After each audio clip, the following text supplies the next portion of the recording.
Hello, my darling Coco Puffs. It's your girlfriend Coco Peru coming to you again from my yard here in Los Angeles. And hopefully today there won't be any roosters, no loud doves. Or I hear morning doves. They don't really bother me. As long as they're not like sitting on top of me or shitting on my chairs and yard furniture. I'm okay with them. But anyway, oh my god, I just burped. I'm so sorry. I'm drinking a LaCroix. I love my LaCroix, but it made me a little gassy.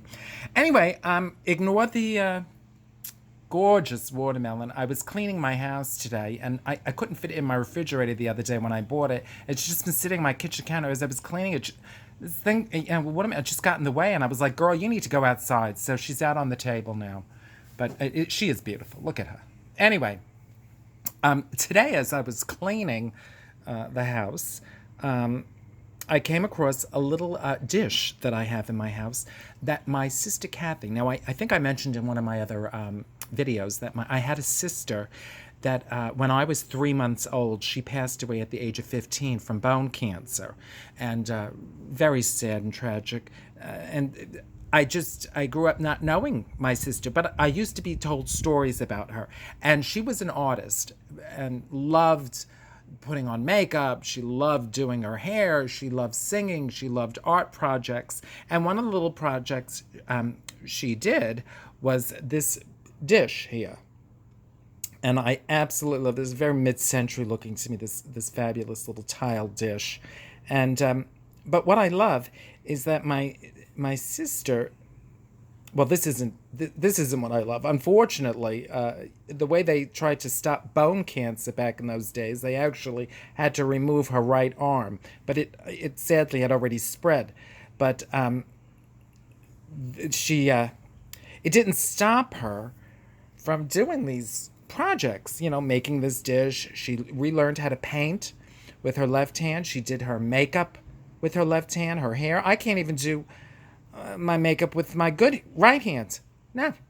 But she did not let her handicap stop her from doing any of that. And I love this. That was the kind of strong personality she had. And I love this story about her when she was in the hospital for the surgery to remove her arm. She had asked the doctor, she was very concerned. She wanted to know what they were going to do with her arm. And the doctors was sort of stunned by this question. They didn't know what to say, so they were like, and she looked at them and she said, well, I'd like to take the arm home with me. And of course, they said that she couldn't do that. And she reminded them, it's my arm.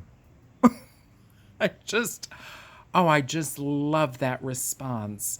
But they explained to her that they would, study her arm and the cancer in her bones and try to learn from it so that other kids wouldn't have to go through what she went through. And then she was okay with that. And then it was, she let them keep her arm.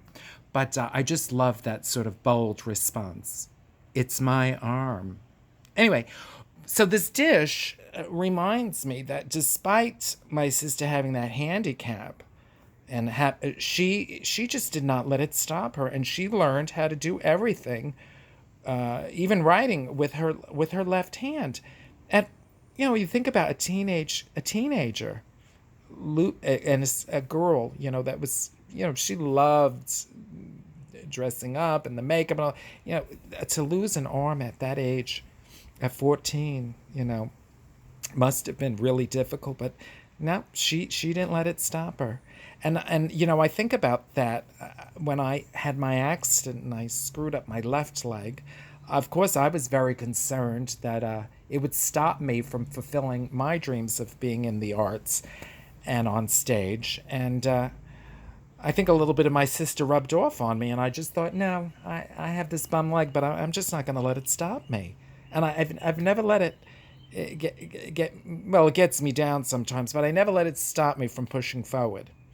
So this little dish today, it just reminded me of that story about, it's my arm, and about not letting what we might consider a handicap or a fault, stop us from fulfilling our dreams.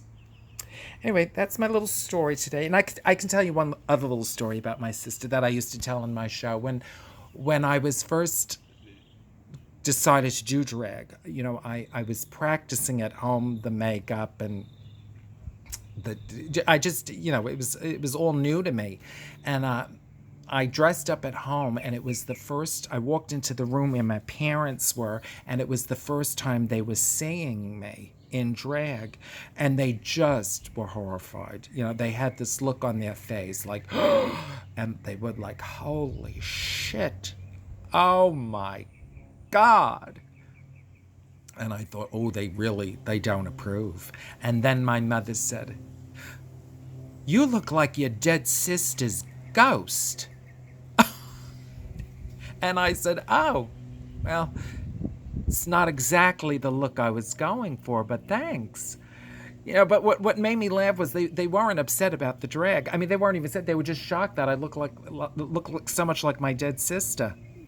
Anyway, that's kind of the sense of humor of my family. We would laugh at that bizarre stuff. A little maybe morbid, but we could laugh at it. Same thing with finding beauty in that story of "It's my arm." Anyway, these are the thoughts that go through my head as I was cleaning today, and I came across this dish. And I grew up with this dish, but now that I'm older, and it just means more to me. It was a little thing that's become a big thing. Anyway, my darlings, that's my little thought for today. I hope you were all doing okay and feeling good and, getting through this. All right? I love you, and I hope to see you soon. Bye, sweeties. And say goodbye to my watermelon. Oh, look at her. Look at her.